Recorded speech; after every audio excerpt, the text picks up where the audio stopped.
রাশিয়ার সঙ্গে ইরানের সুসম্পর্ক বহু বছরের। কূটনৈতিক বা বাণিজ্যিক সব ক্ষেত্রে দুই দেশ পাশাপাশি হাঁটছে। ইরানের শাহেদ ড্রোন রাশিয়ায় যাচ্ছে ইউক্রেন যুদ্ধ শুরু হওয়ার পর থেকেই। ধারণা করা হয় যুক্তরাষ্ট্র ইসরায়েল ইরানে হামলা চালানোর পর থেকে নানাভাবে তেহরানকে সহায়তা করে আসছে মস্কো। এ ধরনের কানাঘুষার মধ্যেই রাশিয়ার পররাষ্ট্রমন্ত্রী সের্গেই লাভরভ ইরানের পররাষ্ট্রমন্ত্রী আব্বাস আরাকচিকে সোমবার টেলিফোন করেন। গতকাল খবরটি প্রকাশ করা হয় রুশ পররাষ্ট্র মন্ত্রণালয়ের তরফ থেকে। কূটনৈতিক শিষ্টাচার রক্ষা করে জানানো হয়, ফোনালাপে দুই নেতা আঞ্চলিক স্থিতিশীলতা এবং দ্বিপাক্ষিক সহযোগিতার বিষয়ে বিস্তারিত কথা বলেছেন।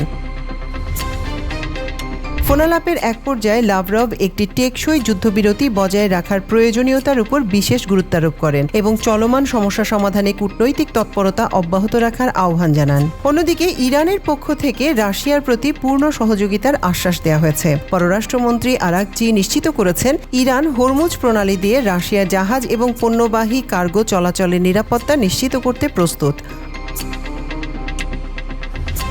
কোনো ধরনের বাধা ছাড়াই রাশিয়ার বাণিজ্যিক জাহাজগুলো যাতে এই গুরুত্বপূর্ণ নৌপথ ব্যবহার করতে পারে, ইরান সেই প্রতিশ্রুতি পুনর্ব্যক্ত করেছে। এই ফোনালাপটি বর্তমান বৈশ্বিক প্রেক্ষাপটে মস্কো ও তেহরানের মধ্যকার কৌশলগত সম্পর্ককে আরও সুদৃঢ় করবে বলে ধারণা করা হচ্ছে। এমন এক সময় রুশ পররাষ্ট্রমন্ত্রী এই ফোনটি করলেন যখন পাকিস্তানের রাজধানী ইসলামাবাদে ইরান যুক্তরাষ্ট্র শান্তি আলোচনা নিয়ে এক ধরনের ধোঁয়াশা তৈরি হয়েছে।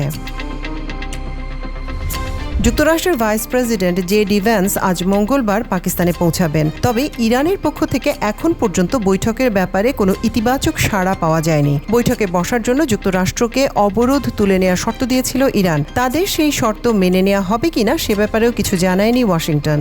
তবে যুক্তরাষ্ট্র যে আলোচনার জন্য প্রস্তুত সেটাও তাদের আচরণে স্পষ্ট হয়ে গেছে। গতকালই যুক্তরাষ্ট্রের অ্যাডভান্স টিম নিয়ে 6টি বিমান ইসলামাবাদে পৌঁছে গেছে। আজ পৌঁছাবেন ভ্যান্স।